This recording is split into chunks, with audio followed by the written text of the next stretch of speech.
Hello and welcome to cmsfx Daily Video Recap. I'm your fundamental market analyst, Nick Nassad. Today is Friday, October 15th, 2010. Let's start our broadcast by taking a look at Bernanke's speech today, though there was not too much new in the way of new information. He reiterated what we heard already in the FOMC meeting minutes earlier in the week and reconfirmed that the Fed is ready to embark on quantitative easing too, so look for an announcement on that perhaps on November 3rd, which is the next FOMC meeting. The thing we didn't get were any specifics about scope and size of new buying by the Fed, which means that while the decision to go ahead may have been made by the FOMC, the specifics still need to be hashed out by the FOMC members. Bernanke stopped short of announcing a new policy, saying as the Fed contemplates doing more, officials will take account of the potential costs and risks of pursuing unconventional policies, and anything that is done will be contingent on incoming information about the economic outlook and financial conditions. This could be read as him backing a bit of a more cautious approach. Without much new information from Bernanke, but another acknowledgement that quantitative easing is likely coming, markets first responded with further dollar selling. Here we're looking at the euro-dollar pair, and we see that the euro touched the 1.4157 level, though it dropped back down relatively quick, probably as part of some profit taking, but also as we had some better US data to open New York trading. What this also means is perhaps the fact that we are going to have quantitative easing has been already priced into the market. Now we have to wait it out to get actually more details. Following a weaker than expected US consumer confidence report, the UMISH consumer sentiment, we did see the pair move a bit more in favor of the Greenback heading into the weekend, falling as low as 1.3936, which actually tagged our 200 period moving average in the euro dollar on the 1 hour time frame. Today's move in favor of the Greenback is about a 50% retracement of our swing from 1.3780 up to 1.41 that we had seen during the week following the FOMC minutes and then the news from Singapore on Thursday. So that was the general theme in the markets. We had the Greenback weaker overnight, move to some new lows following Bernanke, but then rebound throughout the rest of New York trading and heading into the weekend. So with that, before we take a look at some more market highlights, let's go over today's US data. Let's start with U.S. retail sales, which climbed 0.6% in September, the third straight positive month. What's more, August sales were revised up to 0.7 growth rate from an initial reading of 0.4%.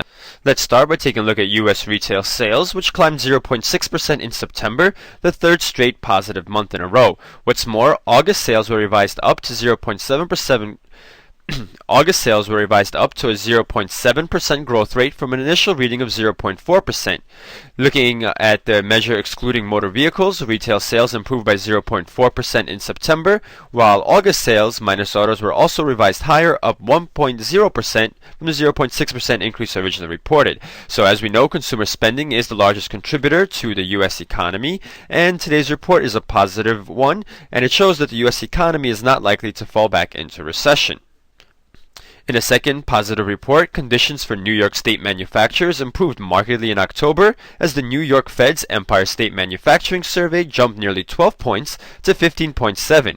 Forecasts had called for a climb to around 7.1 from the 4.1 we had seen in September. Fewer respondents said conditions had worsened, and the new orders index moved higher. We also had a look at consumer inflation today, which continues to be weak. Core prices, which exclude volatile food and energy, did not change in September, with a growth rate of 0%. The headline CPI, meanwhile, rose by 0.1, when forecasts had it climbing 0.2% following a 0.3% increase in August. The Fed is making the case that low inflation and high unemployment are the main reasons it will undertake some stimulus in the form of quantitative easing too, and this data agrees with that assessment. Finally, at 10 a.m., we did see the UMISH consumer confidence report, which showed consumer sentiment for the mid-October reading sliding to 67.9 from 68.2 in September. This release hurt U.S. equities, which had started the session higher. But it did help the US dollar to extend its gains in New York trading as traders paired some of their US dollar shorts heading into the weekend. Overall, the summary of today's data is that overall, Overall, the US data today continues to point to an economy that looks to be on course to avoid a so-called double-dip recession, but one that is registering growth too slow to create jobs and pull steadily and rapidly from its deep recession. That has made it seem that quantitative 2 is increasingly imminent, and Bernanke did not try and dissuade that sentiment in his speech today. Similar to the euro dollar, the pound dollar rallied following Bernanke's comments, ticking above 1.61 for the first time since January. But the US rebounded, and we traded near our lows and support today at 1.5980. Still, this 1.5970 level, which acted as resistance earlier in the week, has now turned to support and will be an important level coming back from the weekend, whether we use it as support to continue the pound rally, or if we break below and further retrace the rally we had in favor of the pound throughout the middle of the week. We did see this pair shift to a bit of a upward sloping channel in this week's trading, following quite sideways action throughout the early part of October. The Aussie tagged the parity level today following Bernanke's speech, but pretty soon after it gave up its gains and we moved down to test our old level of resistance near 0.9860. That had acted as support in overnight trading, but we actually pushed a little bit below this downward sloping trend line, which had been our resistance last week and in early part of this week. Could this mean that we have some exhaustion in the insatiable Aussie bull run of late? It could be, but we may just be respecting this very important psychological level of parity. Plus, we had a little bit of a move in favor of the greenback on profit taking. Overall, though, this pair is supported by fundamentals that favor the Aussie. The mining boom in Australia has boosted job growth and economic activity, and the RBA has already bumped its core cash rate 150 basis points higher since late 2009, a key driver of currency strength.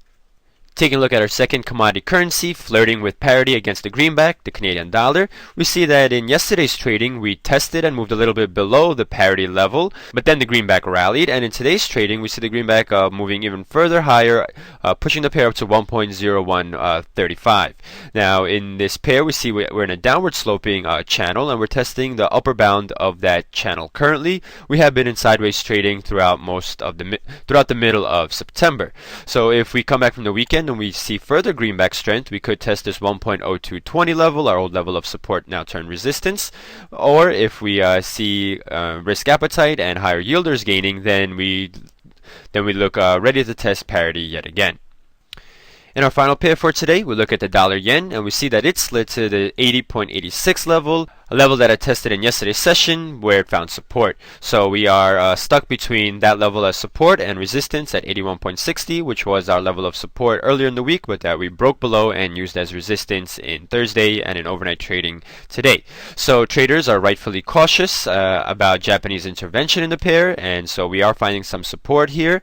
But so far there's been no response from Japanese officials, even as we've moved about 200 pips below the level at which it intervened in the middle of September at 82.90. So that'll do it for today's market highlights. Now let's take a look at the upcoming fundamental docket for next week. First, let's focus on the global releases. On Sunday, we start with New Zealand consumer price data. Tuesday, we get Germany's ZEW economic sentiment, as well as the Bank of Canada interest rate decision, where they are expected to hold rates at 1%. That is followed on Wednesday by the UK Bank of England meeting minutes. Thursday by the flash or the preliminary readings of services and manufacturing PMI, as well as the UK retail sales.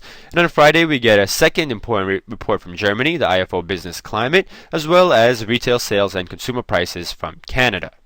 The fundamental docket is rather light. In the US next week, we start off with industrial production on Monday, then we get some housing data in the form of housing starts and building permits on Tuesday. Wednesday, we get the Fed Beige Book, and on Thursday, we have weekly jobless claims, the Philly Fed Manufacturing Index, as well as the leading index provided by the Conference Board. And that's it for today's daily video recap. For future video recaps, please visit and subscribe to the FX Times YouTube channel. I am providing an annotation with a link below. And with that, I wrap up the Forex coverage for this week and wish you all a great weekend.